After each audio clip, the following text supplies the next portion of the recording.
Hi, I'm Tim. Welcome to Watchbox, and thanks for logging on. If you love this watch, email me, tmosso@thewatchbox.com. It's in the description below. It is your purchase and pricing email question line for buying this or any watch you see on any Watchbox platform. Please reach out to me directly. Email tmosso@thewatchbox.com for pricing. Today, we are discussing a spectacular Rolex Oyster Perpetual Day-Date 40.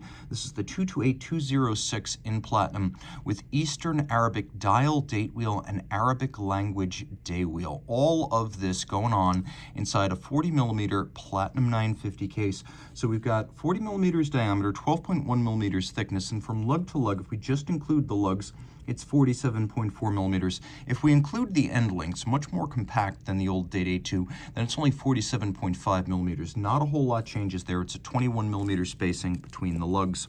We'll throw it on my wrist, which is 16 centimeters in circumference. The feel of a full bracelet, full platinum, 40 millimeter Rolex is something else.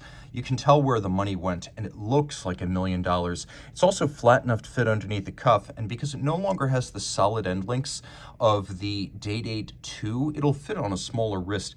I could recommend it for a wrist as small as 14 centimeters circumference. Once again, mine is 16. Taking a quick look at the bracelet, the President bracelet was launched with the original Day-Date back in 1956, and while the model is often nicknamed the President or Presidential for its illustrious and occasionally infamous history of ownership, nevertheless, the watch has always been the Day-Date. The bracelet, though, is formally named the President. It's a three-link design with polished centers, polished outer faces, satin shoulders, a conforming end link that mates it to the case profile, a little bit of taper as we move down away from the case, and removable links that are fixed in place using screws. Also, on every Day-Date 40, the pins binding the bracelet internally are ceramic coated so that the platinum links cannot wear down the pins, so the bracelet can't, quote, stretch. We've got a system here, thick gauge platinum with a single fold deploy in action. Watch it latch. It is a lift lock system, so there's actually a beak and a hook built in. You can see internally the clasp is media blasted and polished. With this beak and hook locking system, you don't just pull it open, you do have to unlatch it, so there's extra security there. It is a crown clasp, which means the only visible partition point between the two halves is the 5-point coronet. Rolling around the case, it's been familiar since 1926 in the original Oyster.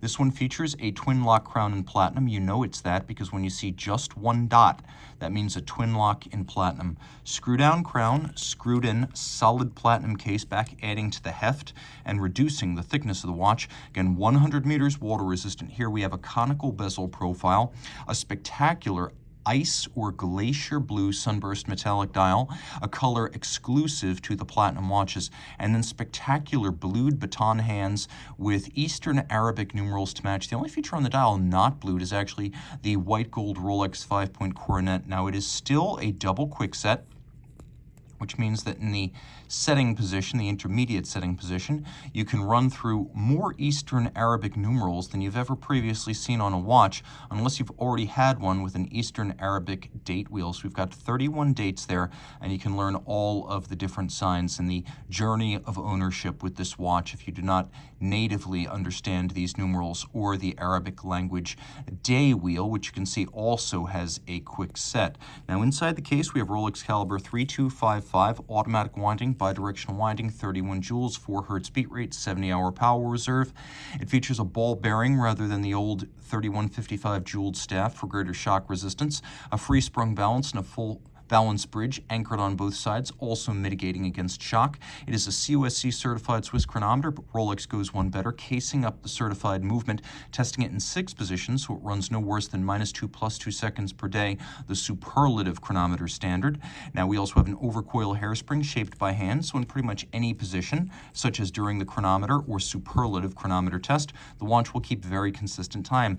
That handmade Breguet overcoil is also made of Rolex's own Parachrome blue alloy, which is niobium zirconium and very, very anti-magnetic. It's likely every Parachrome blue Rolex watch is Milgauss and then some, to use anti-magnetic terminology. And Rolex even makes its own lubricants, its own shock protection system, Paraflex. Rolex makes the dials, the hands, the cases, the clasps, the bracelets. It has its own foundry. It makes its own alloys.